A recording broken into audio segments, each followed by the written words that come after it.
ये आदमी पंजा लड़ाने की ऐसी खतरनाक ट्रेनिंग करता है कि इसे हराना तो दूर को इसके हाथ को हिला तक नहीं पाता। लेकिन क्या वो दुनिया के सबसे खतरनाक खिलाड़ियों का मुकाबला कर पाएगा? जानने के लिए देखिए हमारी आज की कहानी। कहानी की शुरुआत होती है मार्क नाम के एक आदमी से जो कोरिया में पंजा लड़ाया करता था, लेकिन आजकल वो अमेरिका के क्लब में गार्ड की नौकरी कर रहा था। एक दिन उसका पुराना दोस्त किम उससे मिलने आया और उसे पंजा लड़ाने के मुकाबले में हिस्सा लेने के लिए मनाने लगा। मार्क को इसमें कोई दिलचस्पी नहीं थी, लेकिन किम ने उसे जैसे तैसे मना ही लिया। फिर वो दोनों मुकाबले की जगह गए जहां लोग खिलाड़ियों पर सट्टा लगा रहे थे। जिस खिलाड़ी से मार्क का मुकाबला होना था वो अब तक के सारे मैच जीता था, इसलिए मार्क पर कोई भी सट्टा लगाने को राजी नहीं था। जल्द ही मैच शुरू हुआ और वो खिलाड़ी काफी जद्दोजहद के बाद भी मार्क का हाथ हिला तक नहीं पाया। मार्क ने चुटकियों में मुकाबला जीत लिया और किम ने भी काफी पैसे कमाए, लेकिन अब उस खिलाड़ी ने अपनी हार मानने से इनकार कर दिया। वो किम को मारने लगा, जिससे मार्क भी बीच में आ गया और वहाँ हंगामा हो गया। लड़ाई की वजह से उसे नौकरी से भी हाथ धोना पड़ा। फिर एक हफ्ते बाद उसे एक दुकान में सिक्योरिटी गार्ड की नौकरी मिली। उसकी आम सी जिंदगी चल रही थी, लेकिन कई बार उसे घर की काफी याद आती थी। फिर एक दिन उसे किम ने फोन करके कोरिया आने को कहा। वहाँ पर एक पंजा लड़ाने का मुकाबला हो रहा था, जिसके विजेता को विदेशों में खेलने का मौका मिलेगा। मार्क ने अपने पुराने मेडल्स को देखा और एक बार फिर अपने पुराने सपने को पूरा करने का फैसला किया। जब मार्क कोरिया पहुंचा तो किम उसे लेने आया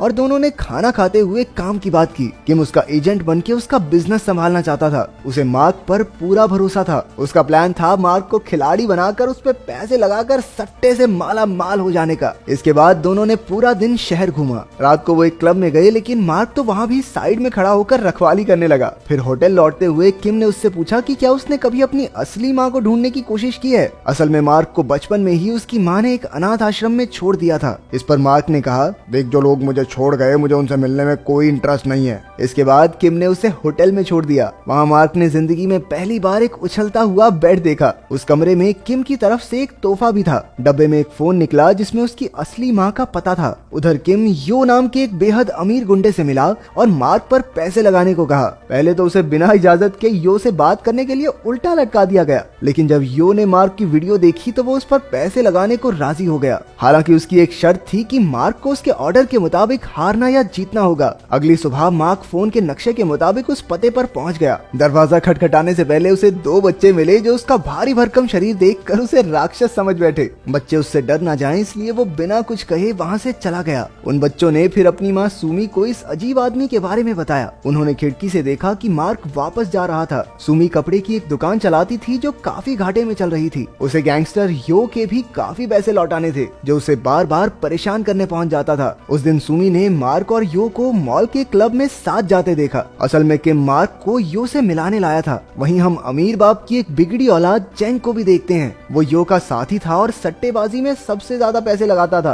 फिर मार्क ने एक हट्टे कट्टे आदमी को हराकर अपना हुनर दिखाया। इसी वजह से मार्क और किम को एक 5 स्टार होटल में आलीशान कमरा मिल गया। तभी किम को यो का मैसेज आया कि मार्क को कल पहले मैच में जीतना होगा, लेकिन दूसरे मैच में हारना होगा। अब किम को डर था कि मार्क इसके लिए मानेगा नहीं। वो दोनों खाना खाने गए तो किम ने उसे दूसरे मैच में हारने को कहा। हालांकि मार्क तो बिना किसी दिक्कत के मान गया। अगली सुबह सुमी बच्चों को स्कूल के लिए तैयार कर रही थी। उसके बेटे जो को डर था कि राक्षस फिर से आ जाएगा, लेकिन सुमी ने कहा कि शायद वो मार्क को जानती है। जब बच्चे चले गए तो उसने पुरानी तस्वीरें निकाल कर देखा कि मार्क की उसकी माँ के साथ एक तस्वीर थी। वहाँ बच्चों ने मार्क को बाहर देख लिया और जो ने तो उसे पुलिस बुलाने की धमकी भी दे दी। मैं पुलिस बुला लूंगा, फिर वो आपकी हड्डी पसली तोड़ेगी, देख लेना आप। फिर हम देखते हैं कि यो ने कोरिया के सबसे तगड़े पंजा खिलाड़ी कॉम्बो को बुलाया था ताकि मार्क की काबिलियत परखी जा सके। लोगों की खचाखच भीड़ थी और मार्क ने आसानी से 7 फुट के हाथी जैसे आदमी को पहले मैच में हरा दिया। इससे कॉम्बो भी काफी प्रभावित हुआ। सुमी भी वहाँ मार्क को देखने आई थी। ब्रेक के वक्त यो उस पर जबरदस्ती करने लगा क्योंकि सुमी ने उसके पैसे नहीं लौटाए थे। मार्क ने भी ये सब देखा और जब दूसरा मैच शुरू हुआ तो वो जानबूझकर जीत गया ताकि यो को नीचा दिखा सके। जब यो अपनी धौंस जमाने लगा तो मार्क ने उसे धक्का दे दिया। किम बेचारा मार्क और यो दोनों को शांत करने में लग गया। उसे पता चला कि ये सब सुमी की वजह से हुआ तो वो अगले दिन सुमी से मिलने गया। तभी यो भी वहाँ पहुंचा और किम की धुलाई कर दी। अचानक मार्क बीच में आ गया और यो के मुस्टंडों से अकेला भिड़ गया। कुछ देर बाद पुलिस आई और मार्क और किम को गिरफ्तार करके ले गई। मार्क को छुड़ाने के लिए उसकी आईडी की जरूरत थी, लेकिन उसका बैग और पासपोर्ट तो पिछले मैच में ही खो गया था। इसके बाद उसने पुलिस वालों से पंजा लड़ाकर साबित किया कि वो सच में एक खिलाड़ी है, लेकिन उन्होंने फिर भी उसे जाने नहीं दिया। तभी सुमी वहां पहुंची। न जाने कैसे उसे मार्क का पासपोर्ट मिल गया था। तब पता चला कि सुमी मार्क की सौतेली बहन है और उसकी माँ दरअसल 1 साल पहले गुजर गई थी। ये सुनकर मार्क का दिल टूट गया। बच्चों ने भी उसे घर आकर रहने को कहा। मामू मामू हमारे साथ घर चलो ना मामू।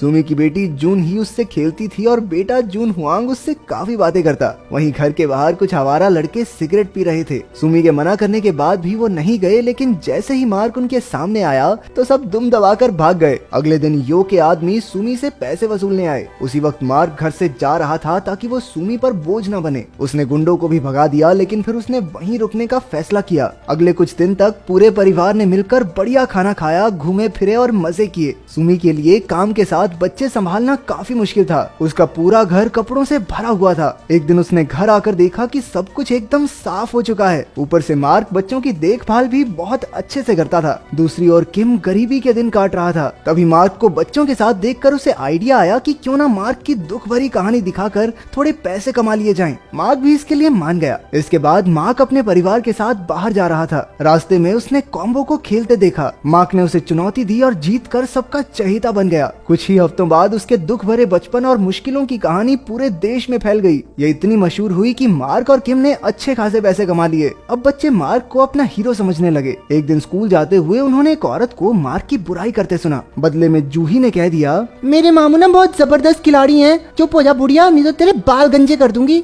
मार्क ने उसे वादा किया कि वो देश का सबसे बड़ा मुकाबला जीत कर दिखाएगा। फिर हम देखते हैं किम के पिता को, जो बूढ़ा होने के बावजूद काफी मेहनत करता था। किम इतने पैसे इसलिए कमाना चाहता था ताकि वो अपने पिता को एक अच्छी जिंदगी दे सके। एक दिन मार्क को जून हुआंग ने वो ईमेल्स दिखाए जो मार्क की माँ हर रोज लिखा करती थी। दरअसल उसे इस बात का बहुत पछतावा था कि उसने अपने बेटे मार्क को अनाथ आश्रम भेज दिया। पूरी जिंदगी वो बेचारी ईमेल्स लिखती रही, लेकिन वो पता मार्क का था ही नहीं। उसने लिखा था कि जब मार्क उनके साथ था तो जिंदगी बेहद मुश्किल थी। उनके पास मार्क को खिलाने तक के पैसे नहीं थे और वो चाहती थी कि उसका बेटा एक अच्छी जिंदगी जिए, इसलिए उसने दिल पर पत्थर रखकर उसे अनाथ आश्रम भेज दिया। मरने से पहले भी उसकी आखिरी इच्छा यही थी कि मार्क से मिलकर उससे माफी मांग सके। मार्क को ये भी पता चला कि सुमी उसकी सौतेली बहन नहीं है। जब सुमी के माँ बाप मर गए तो मार्क की माँ ने उसे संभाला। ये खबर सुनकर मार्क दंग रह गया और उसे सुमी पर गुस्सा भी आया। कुछ दिन बाद वो सब उसकी माँ की कब्र पर जा रहे थे। रास्ते में मार्क ने सुमी को झूठ बोलने के लिए काफी बुरा भला कहा। उसने अब वापस अमेरिका जाने का फैसला कर लिया था। तभी किम ने उसे रोकने की कोशिश की, क्योंकि मुकाबले 1 हफ्ते में शुरू होने वाले थे। लेकिन मार्क ने उसे भी गुस्से में कह दिया,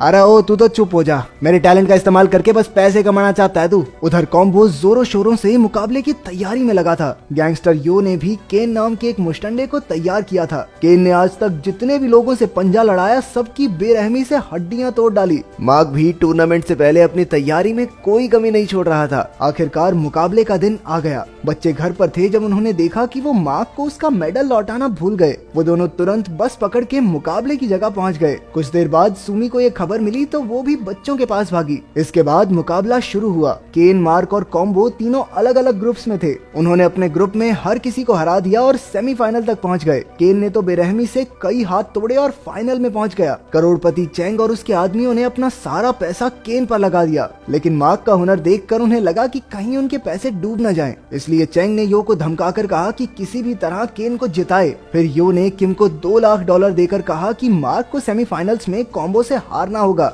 हमेशा की तरह किम की जीभ लपलपाई तो उसने पैसे ले लिए और सीधा मार्क के पास पहुंच गया। लेकिन मार्क ने हारने से साफ इनकार कर दिया। किम ने कहा कि इन पैसों से उसकी पूरी जिंदगी बदल सकती है। लेकिन मार्क के लिए अपनी भांजी से किया हुआ वादा कहीं बढ़कर था। आखिरकार उसने कॉम्बो से टक्कर का मुकाबला किया और जीत गया। वहीं ब्रेक के समय यो ने किम को पकड़कर उसकी हड्डियों को थोड़ा ब्रेक किया, लेकिन उन गुंडों को मार्क ने एक एक करके धूल चटा दी। अब किम ने भी पैसों का लालच छोड़ दिया और उसने मार्क को जी जान लगाकर जीतने का हौसला दिया। ना और ले ले पैसे।